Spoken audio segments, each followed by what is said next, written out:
just want to start by recognizing a big event Wednesday night. We got a top 10 women's volleyball game going on over in Reed Arena. Congratulations to Coach Morrison and the start that the girls have gotten off to, and anybody who can get out and support them. They got Kentucky coming into town. That'll be a great game for them, and so we'll be watching. We always do at the radio show. It's kind of a radio show ritual to watch the A&M women's volleyball game on TV, but please get out to Arena and give them some support. Want to recognize the 1975 team. This is a throwback jersey game for us, and we'll be recognizing the 1975 team. They were the Southwest Conference champions. They reached as high as number 2 in the polls that year and produced 10 NFL draft picks, which is still the largest number in any given year for Texas A&M football. And so it'll be great to get all of those guys back, or as many of those guys as we can, back on campus. It's always great when we get former teams back on campus as we kind of continue to try to build this Aggie football family to be an all-inclusive thing. Looking back at the game the other night, starting with our players of the game, from a scout team perspective this week, offensively it was Josh Moses, defensively it was Dejan Petaway, and on special teams it was Johnny Ryder. Our defensive lineman of the week was Cashius Howell. He had 3 sacks, and so, again, another very disruptive, productive night for him getting after the quarterback. Our offensive player of the week was Ruben Owens. It was great to see him really kind of hit his stride, 21 carries for 142 yards, really did a nice job consistently running the football the way we would like to see him do it, and obviously he has home run ability, and so really big night for him. The defensive player of the week goes to Daymion Sanford. Daymion had 9 tackles, 2 TFLs, 1 sack, and 1 interception. And so when you talk about filling a stat book, that's kind of what that feels like. Daymion was the co-SEC defensive player of the week this week.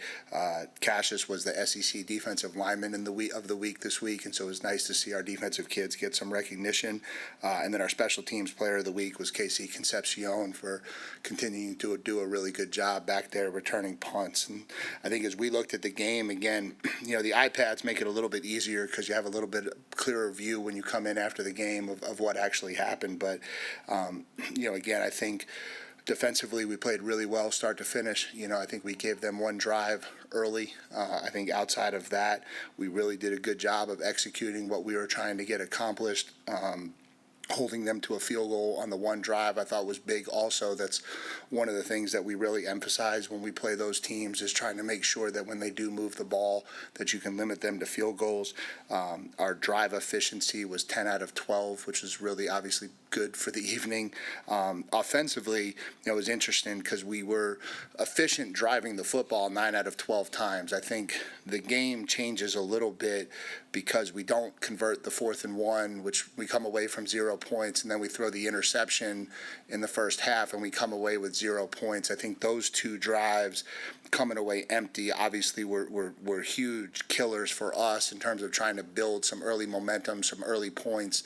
I thought we came out in the second half, got into a much better rhythm. We're able to finish drives with touchdowns, 3 straight drives through the end of the third quarter into the fourth where we were able to score, and that gave us a chance to pull away and win that one kind of going away. And so it was a good night. It was a good night for us, taking the next step forward. And now obviously we have an enormous challenge this week with Florida coming in. I think Florida is by far and away the most talented team that we've played this year. They've got an excellent group of players. They've played a very competitive schedule. They've played in 2 top 10 road environments already, so they're going to be well versed in what this is like and what it's going to be like coming into Kyle Field, coming off of a huge top 10 win last weekend. And so they'll be full of confidence and certainly very excited to come in here and give us their best shot. And so we're looking forward to the challenge, and we'll be excited to get back under the lights in Kyle Field. And so from there, we'll open it up to questions. We're going to go to the right. David. Mike, not asking for too many coaching secrets here when I ask this, but you guys have shown the ability to win a shootout, a grind-out game, physicality. How much of that is like the in-game chess piece, or is it some of the stuff leading into the week for the game prep? Yeah, probably a little bit of both. I think obviously when you go into a game, you kind of have a feeling for where the advantages are, what the game is going to look like, what success potentially is going to look like. Sometimes success is going to look like. We're going to have to make an awful lot of stops on defense because, their defense is really good and we have an advantage with our defense. Sometimes it's the other way, where we're going to have to score a lot of points because the matchup with their offense and our defense maybe isn't ideal. And then I think sometimes you go into a game and it starts going a certain way and you have to adjust. And I think that's one of the things we try to do really well. Like, you get these analytics books off of a certain score projection. But the game doesn't always go that way. And so I chuckle sometimes when people stick to the books because sometimes in game the actual percentages and the probabilities are not the same as what maybe you thought they would be going into it. And so we try to adjust as best we can on the fly to kind of marry game flow and what's happening with the choices and decisions we make. To the left, second row, Aaron. Hey, Coach, just wondering what assessments you have over DJ Lagway so far? I think DJ's obviously a kid that we've known, tried very hard to get him here, an extremely talented quarterback. I think, again, media narratives to me are so funny. I think he's playing so much better. I think he's made a lot of growth and taken a lot of strides. You see him very, very comfortable back there. And so, I think he's playing at a really, really high level. He's a really talented kid. Front row to the right, Travis. Hey, Mike, what's been the maybe key to some of the success in the red zone, and how much of that maybe goes back to that kind of finish mantra y'all have had this year? Yeah, you're talking about our offensive success? Yes. Yeah. I think finish for sure. I think that's a big part of it. Our ability to run the ball, I think, helps. That makes it easy. Our ability then to create some separation in the one-on-one matchups that you get because you can run the ball. And then I just think, again, you emphasize things and you get some and you don't get some, but we do put such a tremendous emphasis in it. I don't think there's a lot of teams that go out on Monday and spend 10 minutes working third downs inside the 10-yard line. Like, I don't know that that's normal, and we do. And that's just because of the premium of those plays. We throw the touchdown to KC on a 3rd and goal. The difference between that touchdown and a 14-3 lead and that becoming a field goal drive and a 10-3 lead is so enormous in terms of how the game plays out. And so, we try to really focus on that area of the field, and it's been good to us so far this year. To the left, second row, Alex. Marcel made his first start against Florida last year, and had a pretty successful game. Just how do you think maybe getting off on the right foot and having a game like that did for his kind of confidence and mental fortitude? Yeah, listen, that wasn't an easy situation, and I think, not a lot of people wanted to give us a ton of credit for that win last year, but that was a big win, and that turned out to be a really good Florida team. That is not an easy place to play. I think you've seen results since that game speak to how hard it is to go play in the Swamp. And so for Marcel to go in there as a first-time starter, play the way he did, win the game the way we did, I think that brought a lot of confidence into him and then into us as a team in terms of what we can do. Now, having said all of that, none of that helps us this year. If we don't focus and do the work and preparation we need to get ready to go this year, none of that will matter. And then you touched on Lagway, but I'm just curious, as you started to dive into Florida and their offense, just what really stood out to you about the most about them and the way they were able to pass the ball this last weekend against Texas? I don't really know that I looked at it like that. I didn't just watch one game, so I don't know that I have a great feel for that question. I think they're really physical. I think they have really talented pieces on the outside. I think they create a lot of stress on you in terms of how you commit numbers to the run versus commit numbers to coverage, and they're able to kind of take advantage of you in a lot of different ways. And so I would say they just present a lot of challenges to you in terms of defending them. To the right, Carter. Ike, how much do you think your increased involvement with the defense has, and maybe in what ways has it helped defense so far? Probably not as much as you guys want to give it credit for. I think we've got a tremendous defensive staff. I think Jay does a phenomenal job. I think bringing Lyle in has just added another experienced person to kind of help with it all. I think those guys are doing a phenomenal job of coaching the group, and I think everybody wants to try to make narratives, but it is what it is. I think those guys are phenomenal coaches. Coach And- all the way in the back. Go Oh, ahead, sorry, Carter. I was just going to ask about Nate, and how does one even figure out that he can run the ball like that, and what led to you guys making that decision to kind of make him that situational guy? Yeah, I think, obviously we challenged ourselves a lot this offseason to kind of do some studies on how people run the ball, what people do to effectively run the ball in short yardage situations. I love Marcel, but he's not a 215-pound, 225-pound quarterback, and so that kind of takes the quarterback sneak out of our equation a little bit. And so maybe just some different creative ways to get some bigger guys in there that can kind of get into the wedge a little bit off of some misdirection is maybe where that came from. Coach all the way in the back, Donna. Coach, we've seen the run game get going really well over the last few games. How pleased are you with the execution of your offensive line? Yeah, I think really good. I think, the challenge that I laid out to them was stop having those 2 plays a game that send us backwards, whether it's a penalty or a critical mistake.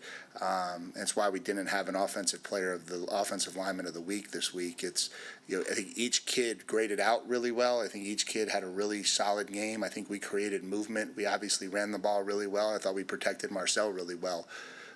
But we have high expectations for that group, and let's get rid of the 2 plays that each one of them had that make you pull your hair out. And I think if we can do that, there's probably still another level that we can get to with them and offensively. And we've seen Cashius have so much success on the field this year. How have you seen him take steps as a leader on that defensive line?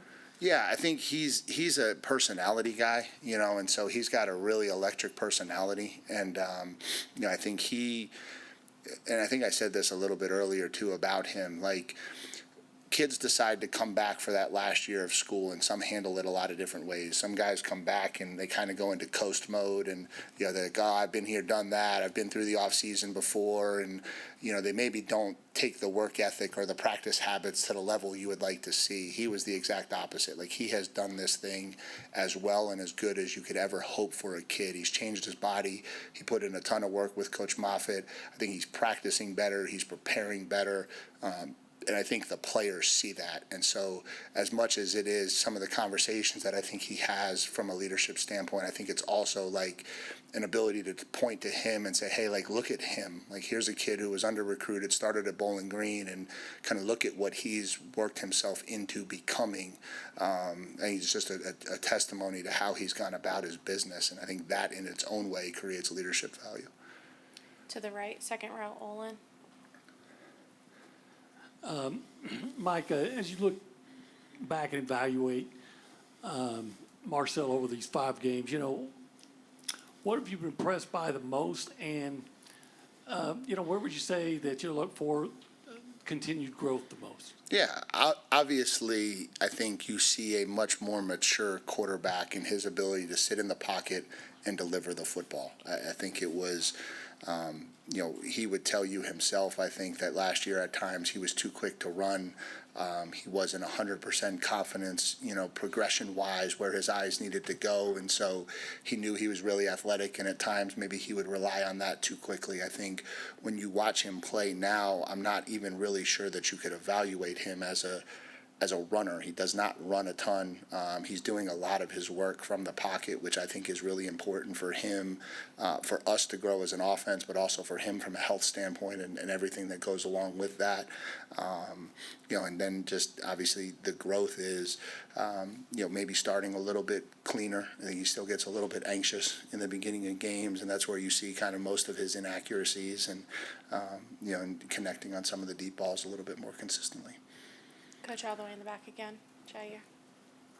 Coach, what can you say about Daymion Sanford's improvement heading into the season along with the past few games, especially in the absence of Scooby Williams?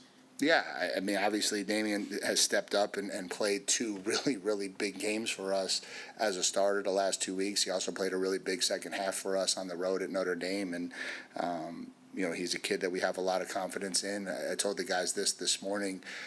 It's not lost on me that our 2 players of the week this week weren't necessarily starters game 1. And when you talk about what it really takes to build a program, that can go the distance in this conference week in and week out, you need a lot of kids to be bought in. You're going to need a lot of kids to be able to come in and have success. And fortunately, Daymion was a kid who was ready when his number was called, and that won't be the last time that story comes up. And we're going to need to have guys who are capable of answering the bell. And my second question is that Taurean York is close to 200 tackles. What is it going to mean to you to see him reach that plateau when he reaches it eventually? Yeah, I didn't even know that. That's good information for me. Yeah, it's a really cool milestone for him. I'm hopeful that I'm around to see him get to 300. To be honest with you, I think that's what he's capable of, and he's getting really comfortable out there in the system. He's doing a phenomenal job operating, and think he's doing a really, really good job with what we're asking. Coach will stay in the back. Chip. Coach, what have you tried to do with Le'Veon Moss with the upset stomach, the nervous stomach? What kind of precautions have you tried to take, and it's just something that you will have to continue to live with? Yeah, I mean, just something we're working through with him. I don't know that there's a ton of precautions. I don't know that there's a lot of medicine for it. I think just kind of working with him and something that he's fighting through. I was wondering if you could speak about the Florida offensive line. Defensively, I think most folks who watched them thought they'd be pretty good defensively. As you watch their offensive line, what stands out from them? Yeah, I mean, they got 4 or 5 starters back from last year. They're a really talented group. They were a really talented group last year. They've got multiple NFL draft prospects on the line. I think their left tackle is probably one of, if not the best tackles in the conference. And so they're a really, really talented group. Front left. Robert. Mike, 5 games into the season, this team's approached each game. When you look back to last year, did they have a better eye for detail? Did they build on that last year? What about this team's characteristics preparing for each game? Yeah, I think we'll see a little bit, to be honest with you. I mean, at this point last year, things were going really well too, and we were in the middle of a 7-game winning streak, and we were playing consistent, and so we'll see. We'll see what this team can do better as we move forward. We'll stay front row. Tony. Coach, piggybacking off some of the linebacker play, they've been so effective in the blitzing and getting sacks. Getting that kind of pressure from that group there, what does it do for the defensive unit and just kind of elevate you guys?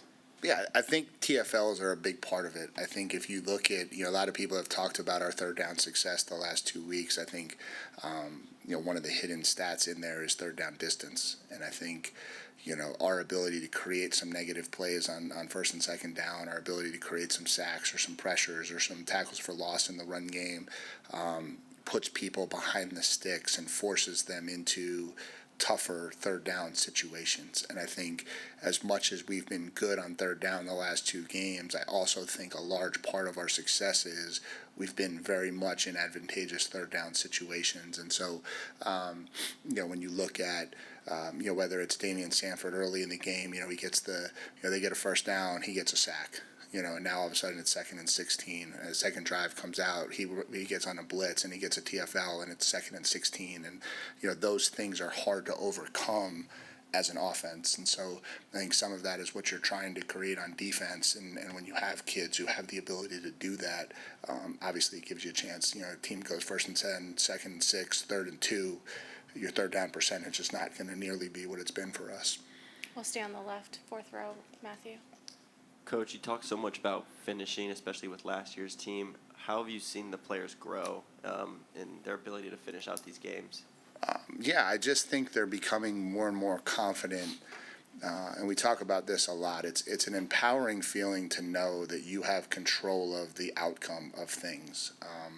It's also a very nervous feeling when you're not sure if you do. When I can do my absolute best and it might not actually work out for me is a really scary place to live. And I think one of the mindsets that we've really tried to instill in them, and I think they're starting to understand and embrace, is, you control this. How you play, how you prepare. Don't know what that was, but I'm just waiting to see if the ceiling collapses on us. How you prepare, you ultimately can put in the work. You ultimately can play the game at a level that will make you unstoppable. And I think they're starting to believe that that's real. And the more that belief comes, the more invested they become, the more work they put in, the more they're able to finish, because they just have confidence that no matter how it goes, they're going to find a way at the end to get the job done. And I think that's what separates really great teams from average ones. And then piggybacking off Tony's piggyback, how has an improvement from the quarterback duo of Ricks and Lee allowed the front seven to get so much pressure? Sure. Yeah, when you have confidence in that group to be able to play man-to-man, and let's not lose sight of what we're able to do with Tyreek Chappelle at the nickel spot too, because we talked about how big of a deal that was when he went down last year, and then even the addition of Jordan Shaw, who stepped in the other night and played really well. I think that when you feel as though you're not worried about that group, you can maybe be a little bit more aggressive at times, or you can put those guys in a little bit more isolation at times. And that always helps what you can dial up and what you can create. All right, anything else for Coach? Alex? I just wanted to follow up on the nickel position. It seemed like Shaw got quite a bit of run in the second half. Was that just by design, or did something happen to Tyreek? A little bit of both.